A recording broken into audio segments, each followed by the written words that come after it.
अस्सलाम वालेकुम। कैसे हैं बेटा आप लोग, सब ठीक हैं? अच्छा बेटा, पिछले लेक्चर में हमने अपर और लोअर क्रॉस सिंड्रोम का एनालिसिस किया था कि हमारी बॉडी में जो क्रॉस सिंड्रोम्स डेवलप हो रही हैं वो अपर रीजन में कैसे हैं और लोअर रीजन में कैसे हैं। जो क्रॉस सिंड्रोम अपर रीजन में डेवलप हो रही थी वो हमारे पास हेड और नेक के मसल्स को along with the thorax involve कर रही थी। जो हमारे पास लोअर रीजन में इन्वॉल्व हो रही थी, जिसे हम कह रहे थे लोअर क्रॉस सिंड्रोम, वो हमारे पास एब्डोमेन और बैक को लोअर लिम्ब के साथ इन्वॉल्व कर रही थी। उसमें होता ये था कि एक साइड के मसल्स जो हैं क्रॉस के वो टाइट थे और उसके ऑपोजिट साइड के मसल्स जो होते हैं क्रॉस के वो वीक होते हैं। ये क्रॉस हमारी बॉडी में हमेशा डायगोनली बनता है और इसको एनालिसिस करने के लिए हमेशा खड़े होकर अपनी बॉडी पे क्रॉस बना के देखें। पिक्चर को सामने, स्लाइड को, बुक को रखें, मसल्स को रखें, ठीक है, और उसके साथ अपनी बॉडी पे कोशिश करें क्रॉस बनाएं। हाथ से अपनी बॉडी पे क्रॉस का हाथ रख के देखें, अपनी बॉडी पे डायगोनल पैटर्न में कोई दूसरी चीज़ रख के देखें। कोई स्टिक है तो स्टिक को साथ रख के देखें। जब तक वो क्रॉस आप खुद अपनी बॉडी पे या किसी और की बॉडी पे बना के नहीं देखेंगे तब तक आपको इसका प्रॉपर मैकेनिज्म समझ नहीं आएगा। उसी बेटा अपर और लोअर क्रॉस सिनेरियो में अब हमारे पास है पेल्विस और हिप जॉइंट। बेटा याद रखिएगा, pelvis is the combination of the two hip bones along with the sacrum. ठीक है, अगर आप पेल्विस में आप सैक्रम की इन्वॉल्वमेंट नहीं करेंगे then that is not a complete pelvis. Second thing, lecture start करने से पहले बेटा ये बता दूं कि मेल और फीमेल पेल्विस में डिफरेंट होता है, उनकी एनाटॉमी में भी डिफरेंट होता है और उनकी मॉर्फोलॉजी में भी, उनके फंक्शन में भी डिफरेंट है। दूसरी चीज़, अब इस लेक्चर में आपने पेल्विस पे, एसआई जॉइंट पे, हमारे सिटिंग पोस्चर पे, हमारे हिप बोन पे, ilium, ischium and the pubis पे बायोमैकेनिक्स का एनालिसिस करना है। बायोमैकेनिक्स का मतलब यह है कि इन एरियाज पे लगने वाली compressive forces, share forces, ground direction forces, ठीक है, और हमारी बॉडी की रिजल्टेंट फोर्सेस, हमने इसका एनालिसिस करना है कि ये हमारा बॉडी पोस्चर कैसे मेंटेन करके रख रही हैं। अगर ये हमारे बॉडी पोस्चर में कोई अब्रप्शन कर रही हैं तो उसकी वजह क्या है, मसल की वीकनेस क्यों हो रही है, और अगर मसल की वीकनेस हो भी रही है तो उसके कंडीशन में, उस रिगार्ड में हमने बॉडी को कैसे लेके चलना है, उसमें हमारी क्या प्रिकॉशंस हैं और क्या हमारी कंट्रा इंडिकेशंस हैं। ये बेटा एक समरी थी आज के लेक्चर की। अब मैं इसी समरी को एलैबोरेट करता चला जाऊंगा और लेक्चर को आगे कंक्लूड करता चला जाऊंगा। आप लोगों से रिक्वेस्ट है कि ये स्लाइड्स लाजमी पढ़ें, लेकिन इसके बाद हमेशा अपनी बुक को कंसल्ट किया करें। आपने अपनी बुक से कंसल्ट करके, बुक में पूरी की पूरी वो चैप्टर्स कंक्लूडेड लिखे हुए हैं, उसमें हर चीज़ डिटेल में लिखी हुई है। आप लोग वहाँ से कंसल्ट करेंगे, वहाँ से पढ़ेंगे तो आप लोगों के कंसेप्ट और क्लियर हो जाएंगे। अच्छा बेटा, एक चीज़ ये याद रखें कि जो एसआई जॉइंट है, it is the form of a sacroiliac joint, membranocartilaginous joint, sacroiliac joint और and the membranocartilaginous joint. Second होता है hip joint. Hip joint is a ball and socket joint, ball and socket variety, जिसकी mobility ज़्यादा से ज़्यादा है हमारे पास, तमाम डायरेक्शंस में मूव कर लेता है। बॉल एंड सॉकेट का मतलब ही यही होता है कि इसकी मोबिलिटी डायमेंशनल है, 3 डायमेंशनल है।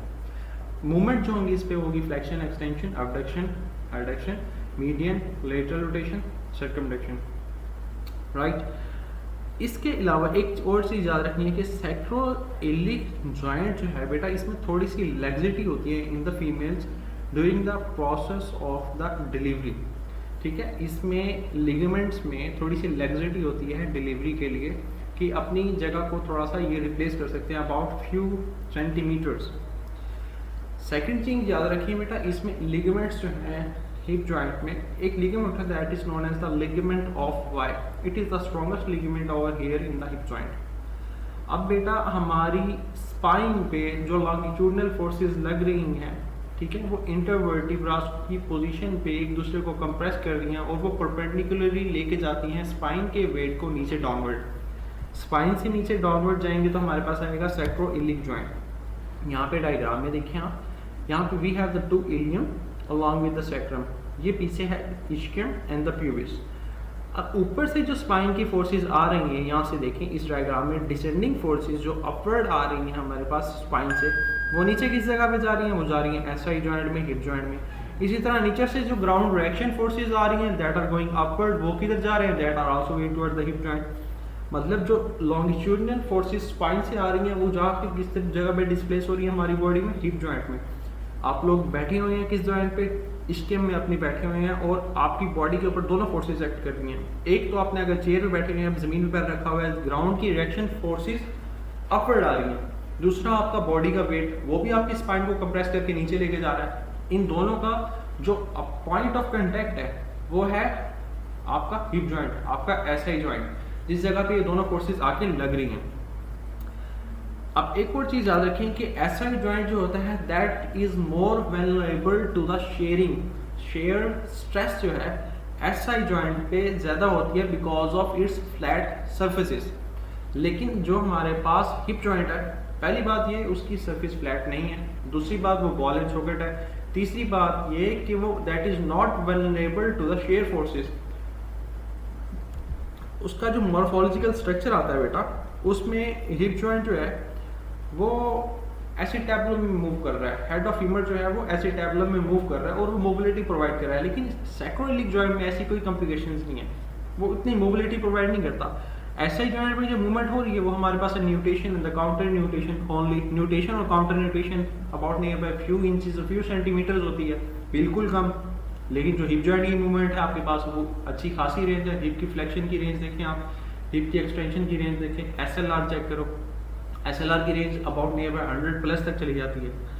इन दोनों चीज़ों को बेटा एक तो अमेंडमेंट में याद रखें कि इन दोनों की मॉर्फोलॉजी में डिफरेंस है, इन दोनों के एनाटॉमिकल स्ट्रक्चर में डिफरेंस है, जिसकी वजह से इन पर रिजल्टेंट बायोमैकेनिक्स की जो फोर्सेस अप्लाई हो रही हैं वो भी डिफरेंट है।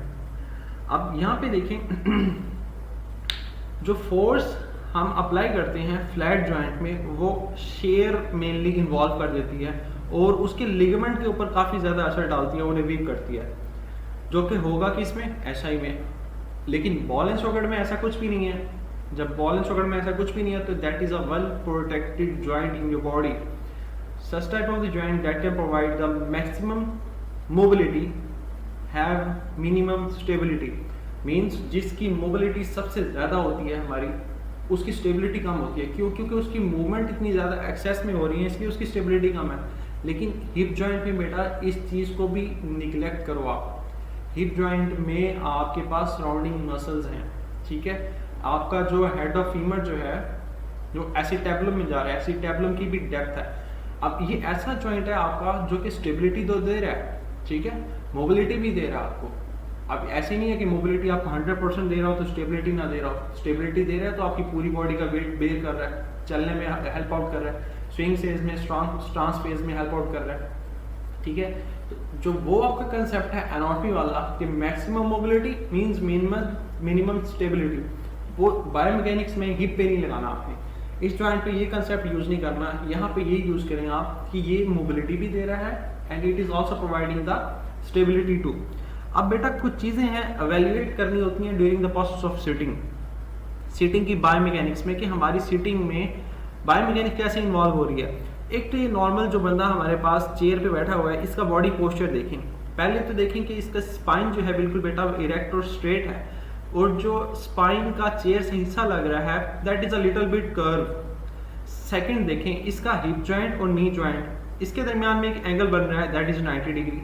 नी जॉइंट और हिप इसके दरमियान में एंगल बन रहा है दैट इज 90 डिग्री। मीन्स उसकी बॉडी जो चेयर के साथ एंगल बना रही है वो 90 है, उसकी बॉडी का लोअर लिम्ब जो चेयर के साथ एंगल बना रहा है वो भी 90 है।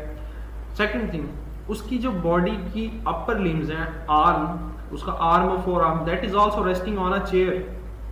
उसका आर्म और फोर आर्म एक चेयर के ऊपर रेस्ट कर रहा है, ठीक है। अगर तो उसको मैं एग्जीक्यूट करके पीछे साइड पे गिरा देता हूँ, इसका मतलब ये है कि उस पर कंट्रोल खत्म, आपने बॉडी को रिलैक्स पोजीशन में डाल दिया पूरी, ना तो मसल वहाँ पे हाइपर टोन हो रहा है। अगर टोन होगी तो ही बॉडी का मसल उस अडॉप्टेड पोस्चर को अडॉप्ट करेगा ना, कि आपका हाथ चेयर की हैंड सपोर्ट पे जाए, ठीक है। दूसरा एक चीज़ होती है आपका वेट ट्रांसफर। मेनली जो बॉडी वेट होता है वो ट्रांसफर होता है सीट के ऊपर, ठीक है। आपकी अपर बॉडी का वेट ट्रांसफर होता है चेयर पे, सीट पर। कहाँ से ट्रांसफर हो रहा है? आपके हेड का, नेक का, अपर लिम्ब का और स्पाइन का वेट किधर जा रहा है? चेयर पे। सेकेंडली आपका वेट ट्रांसफर होता है फ्लोर पे, जमीन पे, बैक रेस्ट पे और आर्म पे। देखिए 3 जगहों पे वेट ट्रांसफर कर रहे हैं अगर बंदा चेयर पे बैठा हुआ है। First one is on the chair, second one is in the hand rest, third one is toward the floor, right.